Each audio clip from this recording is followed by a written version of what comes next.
So let's talk now about the psychology of today's seller.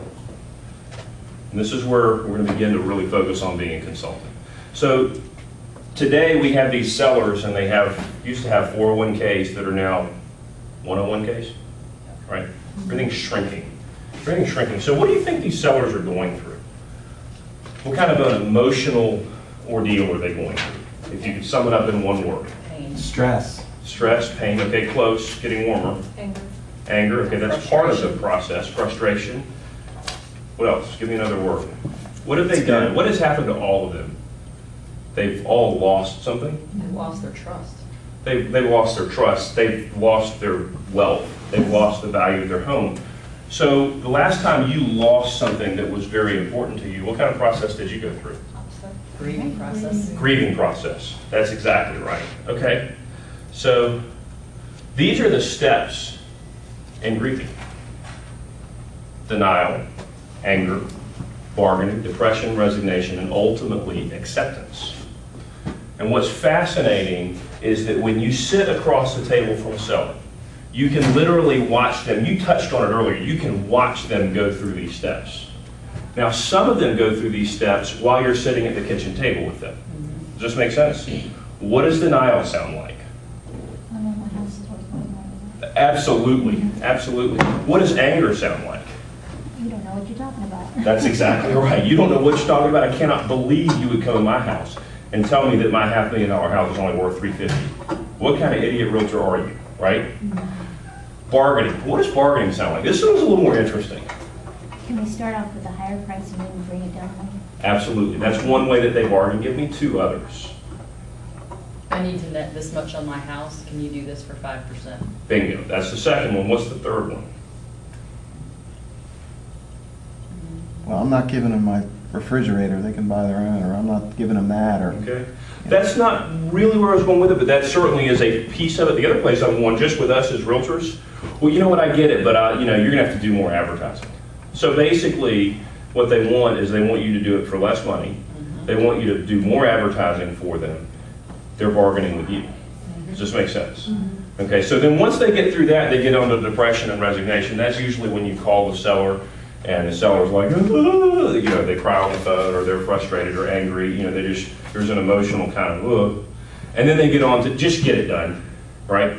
How many of y'all have experienced that with just whatever you got to do, just make it go away. I'm done dealing with this. They're ready to move on to the next part of their lives. So what's interesting about this is that, number one, if you just understand that, it makes it a lot easier to go on a listing appointment. Because now you don't take all that personally. You realize they're not mad with you. They're mad because all the junk they're going through, and they're just delivering their emotional garbage to you. Sometimes we just have to absorb it, and it helps. The second thing is you've got to understand that the faster you can help them get through this process, ultimately, the better it's going to be for them and for you. Does that make sense? Okay? So if you can get them through this process in 60 days, you're really helping them out. If it's going to be 6 years, it may not help them out so much. Are y'all familiar with the 6 personal perspectives that we talk about in Keller Williams?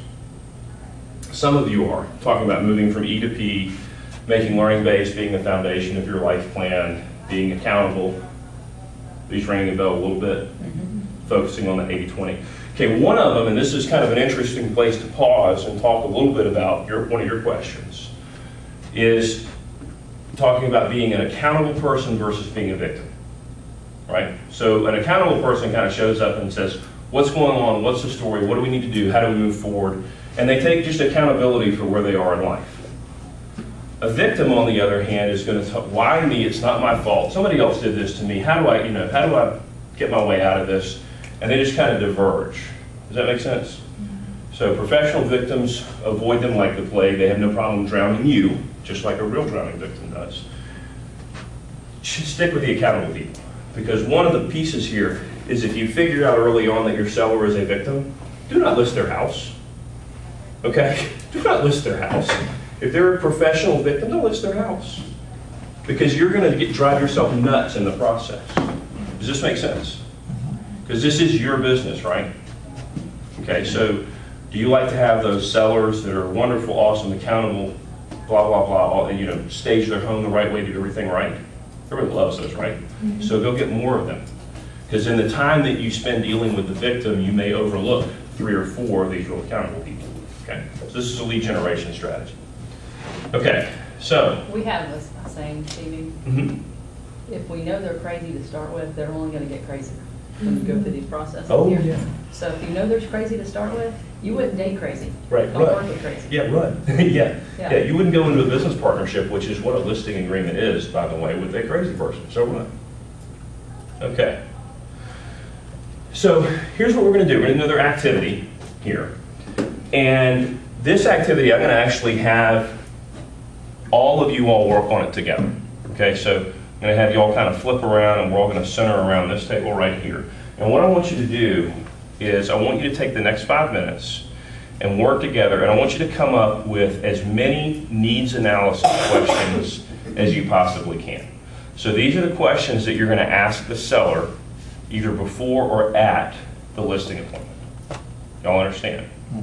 So the reason we're collaborating is Judith might have different analysis questions than Mike does, but you may learn from each other, and then we're going to get together and kind of share all of them at the end of the class, or at the end of it as soon as the exercise is done.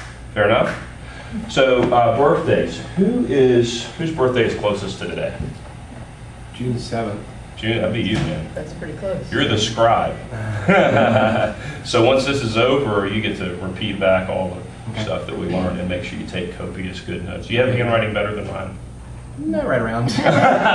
Great. Okay, so I'm going to give you all 5 minutes to work on this. And I'll let you know when your time is up. Okay? 1, 2, go. So, circle up.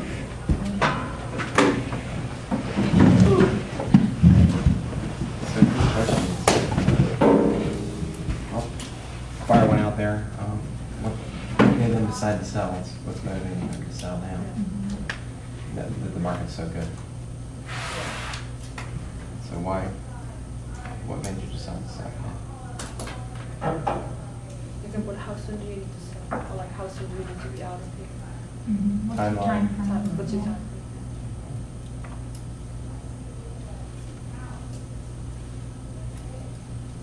Are you moving to another state or are you staying locally? And where am I referring you Yeah. Exactly.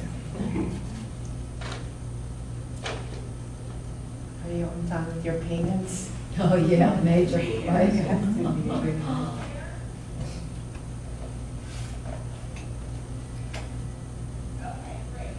think something that I say to sellers, just because I want them to talk and for me to sit, basically to stop talking, is I'll say, if it was the perfect case scenario, paint me a picture of what this would look like and when you would move. And then I just stop talking, and they usually will tell me why and what they're looking to do. So what is your perfect case scenario?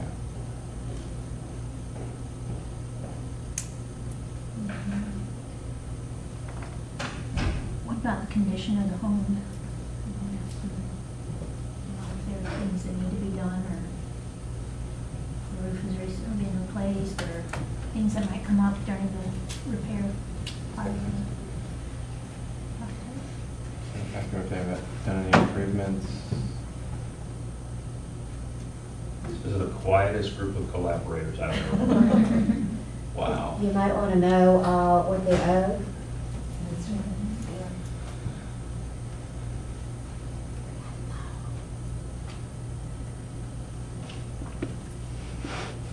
How flexible are they on showings?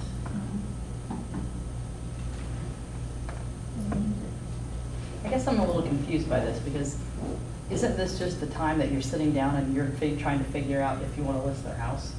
I mean, if that's the case, if it's their needs, I mean, a lot of these are very good questions, but, the this or that, or the repairs, or what needs to be done, it's just a matter of, why? Tell me what your plan is. Why do you need to sell your home? What does the future look like for you? What's the cause of this? And just basically find out why, because the other stuff will work itself out. And if they're one of these that they answer you with, well, we're just thinking about it, we want to see what this is and this. I mean, half the time I talk people out of selling right now. So I think it's just before you even get into the next hour or two of your life talking about other things. It's just a matter of, does this make sense? And is this a reason to sell? Because once people find out that their house has probably gone down 15 or 20% than where they thought it was going to be, it's just a matter of how motivated. I mean, Yeah. did they just get married? Are they having a baby? Like, what is the purpose of why they're moving? Because you always have those basic reasons as to why they're going to move that have nothing to do with the economy, or are they getting divorced? I mean, what's the real reason? If you get them to spit that out, the rest of the stuff, like if they're getting divorced, they're just going to be like, whatever. You know, or I mean, if they're having a baby and they don't have any more room and their wife is driving them crazy because they're in it, you know, it just depends on what the reason is. I think what they get out of their home will be in addition to what maybe their initial reason was for having returned home anyway. You know, maybe it is a divorce, maybe it is a baby or whatever, but the fact that they're not going to get what they thought they would get out of it may determine whether they go further or not. Mm-hmm. So I think you're right. There's some key things there, and I think it's motivation, and I think it also has to do with price. You know, what is it in their head that they think they're going to get out of this home versus what they owe? Because that's going to tell them whether they do it now, a year from now, not at all, whatever. And you know, you're right. You can continue with a ton of questions, but really I think, boils down to just a few. And I just stopped talking and let them. But something that we started a long time ago that makes a difference is on the pre-listing checklist that we have, we say to them, as we're starting to do a market analysis of your neighborhood and of the surrounding area, what do you think your home value is worth? Yeah, It's a good exactly. idea to go ahead and plug that in there. Because then if they say, oh, well, we had it appraised a year and a half ago, and we think it's at 350. So I know what I'm dealing with if I go out there and I tell them 275. Yeah. I know I'm going to be dealing with this anger, and they're looking at me like my appraiser said. You know, I mean, I know what I know what to expect. Feel out their expectations. I know what to wear. Do I need to wear armor that day? Or, Flak jacket, Kevlar, I yeah. have actually a pre-listing presentation I can, or questionnaire, like if I'm on the phone. Yeah. There's about 8 or 10 questions, a lot of them are just like that I can send out. So here's what we'll do, instead of having, because y'all have been discussing the questions, so instead of kind of sharing them back out, because y'all all heard all the questions, right? I'm going to go through, I'm going to add a few to that list, and these are the questions that I use as well. Okay, so the first one is, are you definitely motivated to sell your home? Now understand that I've done a pre-listing questionnaire like Michael was talking about before I go over. So I already have a pretty good idea of whether they're considering being a for sale by owner, what do they owe on the house, what do they think their house is worth. I have kind of all that information. So when I get there, these are the questions that I want to get into. Number one, are you definitely motivated to sell your home? And the second question, real simply, is, well, why? Why is that? Okay. So the next question that I like to get to is, when do you need to have the home sold by? What do you think the next question is? Where are you moving to? Why? Why? Why? Okay. What do you think the third question, the third major question is? It's really the fifth one, I guess. But what do you think the next question is? Are you moving? Where are you moving? Okay. What are your plans?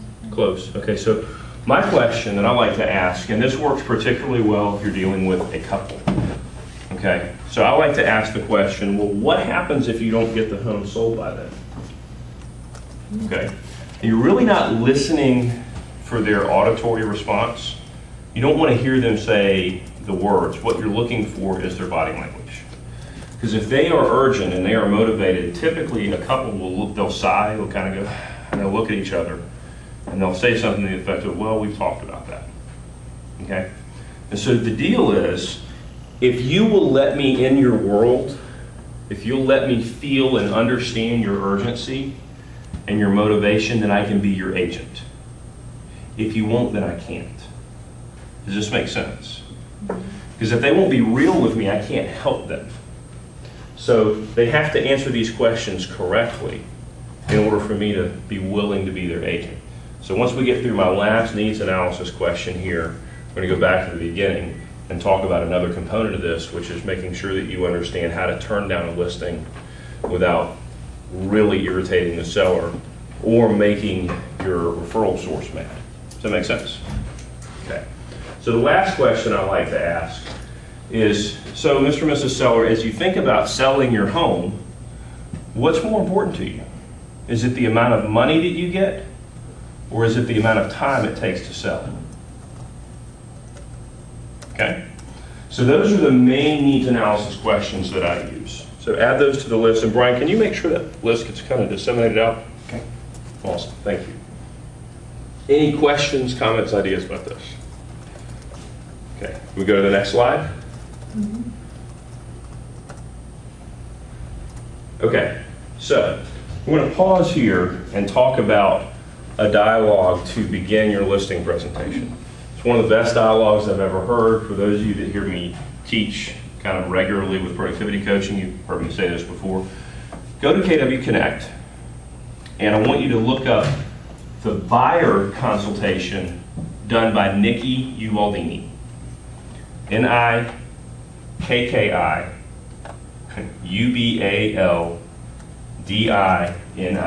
Nikki Ubaldini. She's a broker in Florida. She's also a regional owner, maybe a regional director. And it's a buyer consult? It's a buyer consult. And you only need to listen to the first 4 or 5 minutes. But it basically goes something like this. Thanks for having me in your home, or thanks for meeting with me. Before we really get started talking about how I sell homes, I need to tell you a little bit about how I work. Okay? So my whole goal when I work with clients is to help them accomplish their goals and exceed their expectations along the way. And by doing that, my hope is that you'll feel great about referring your friends and family members to me. Okay? So one of 3 things can happen based on this meeting today. Number 1, you might decide you like me and you understand all the benefits of working with me and you want to hire me. And that'd be great. Smile, nod. And the nod. And the nod. The second thing that might happen is you might decide that you don't understand all the features and benefits of working with me and decide you don't want to hire me, and well, frankly, that wouldn't be so great. And the third thing that might happen is I might decide that I can't represent you in the sale of your home. So, Colleen, is that a fair assessment? It is. Okay. So why would I maybe decide I couldn't represent you in the sale of your home? Well, if we didn't agree on things. Okay. Well, that's sort of it. Remember I told you that I wanted to make sure I helped you accomplish your goals and exceed your expectations along the way? Mm-hmm. So if at any point today I feel like I can't do that, I would rather turn you down today than let you down and have you mad with me 6 months from now. So is that a fair assessment? It is. Okay. So y'all see, you've done several things with that initial script. You set them up that you do want referrals. You've explained to them that your whole goal is to help them accomplish theirs, and you'll be honest with them if you feel like you can't. And then whenever you get to a point where you go, yeah, this really isn't going to work, you can kind of go back and say, you know, remember when I told you that if I couldn't help you accomplish your goals and exceed your expectations, I wouldn't be able to represent you? Well, we're there. I wish we weren't, but that's where we are, okay? So to me, learning that dialogue really helped, because I'm going into these listing presentations and all I've ever heard for years is get the listing, get the listing, get the listing. And nobody's ever taught me how to politely not get the listing, right? So that really helped me a lot, and it gave me the confidence going in that I wasn't just really trying to get the listing. What I was trying to do is understand these people's needs and then make a decision as to whether or not I could help them. Does this make sense? Mm-hmm. Okay. So there's an old adage in sales that if you're talking more than 30-40% of the time, you're probably losing, right?